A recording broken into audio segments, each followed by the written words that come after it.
혹시 100년 된 낡은 일기장 상상해 보신 적 있으세요? 역사의 소용돌이 속에서 자칫하면 영원히 사라질 뻔했던 한 사람의 이야기가 바로 그 안에 담겨 있었습니다.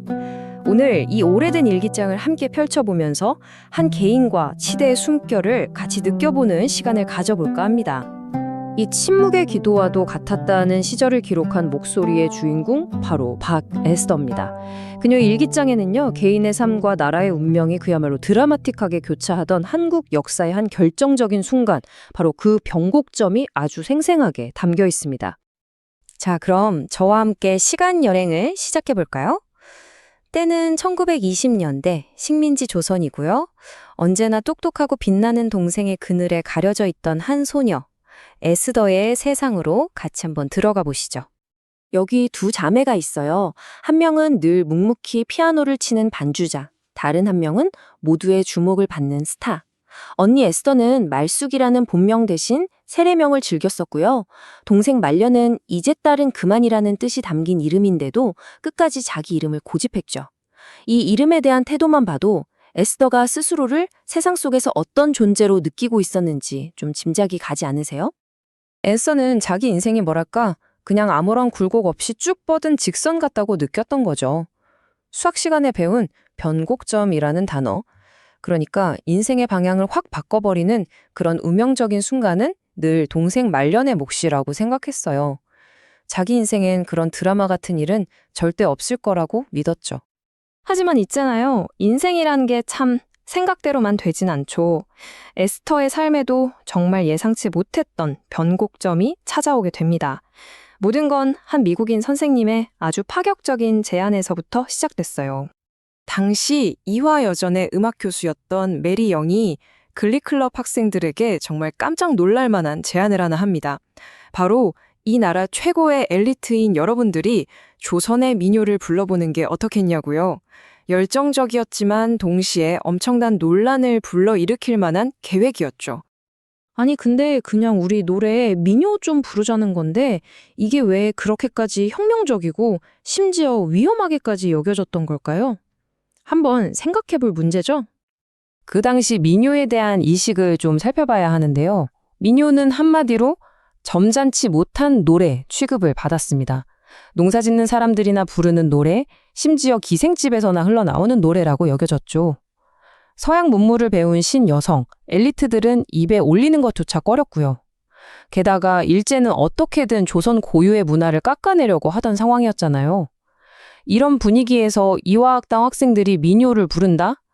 이건 정말 상상조차 할 수 없는 파격이었던 겁니다. 이 제안이 가져온 파장은 단순히 사회적인 논란에서 그치지 않았습니다. 무대 위에서 완전히 다른 두 개의 음악 세계가 정면으로 충돌하는 아주 근본적인 갈등을 만들어냈거든요.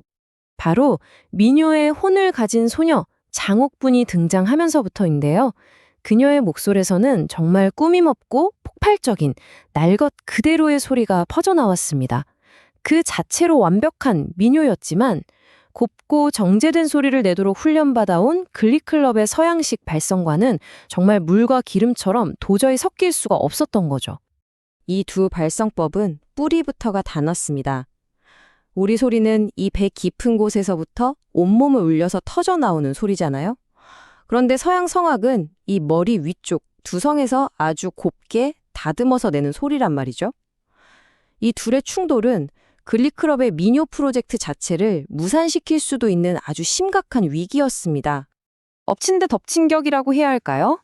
여기에 당대 최고의 슈퍼스타 작곡가 안치홍이 지휘자로 합류합니다. 그는 음악적으론 천재였지만 그만큼 오만하고 성격도 까다롭기로 유명했거든요. 그의 등장은 에스터와의 정면 충돌을 예고하는 것이나 다름없었습니다. 결국 이 갈등은 터질 게 터지고 맙니다. 안치홍이 옥분을 내보내려고 하면서 비난의 화살을 에스더에게 정면으로 돌리는데요.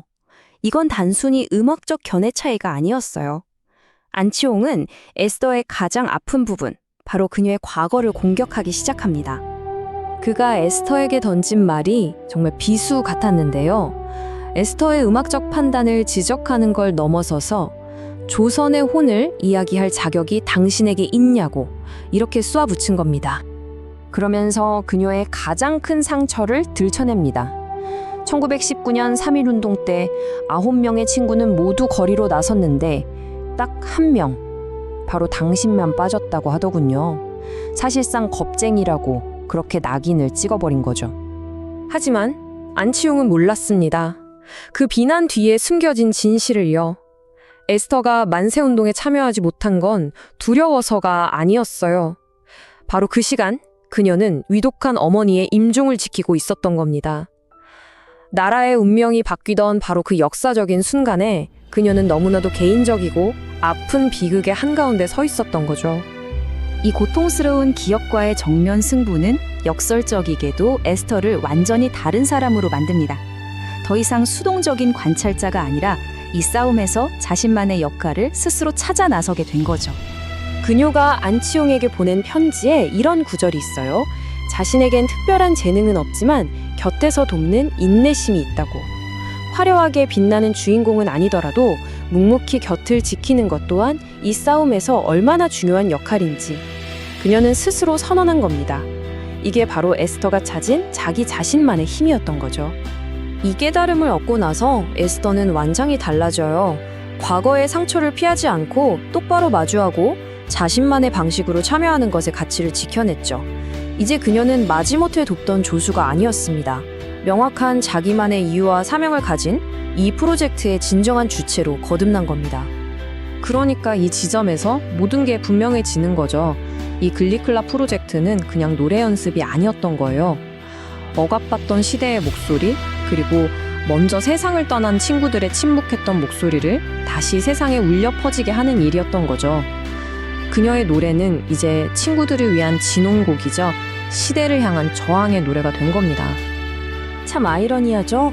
자신을 그토록 비난했던 안치홍의 말, 노래는 침묵하는 시대의 혼을 깨울 수 있다는 이 말 속에서 에스터는 결국 자신의 길을 발견하게 됩니다. 목소리를 잃은 이들에게 목소리가 되어주는 예술의 힘. 어쩌면 이게 바로 100년 전 에스터의 노래가 지금 우리에게도 여전히 깊은 울림을 주는 이유가 아닐까요?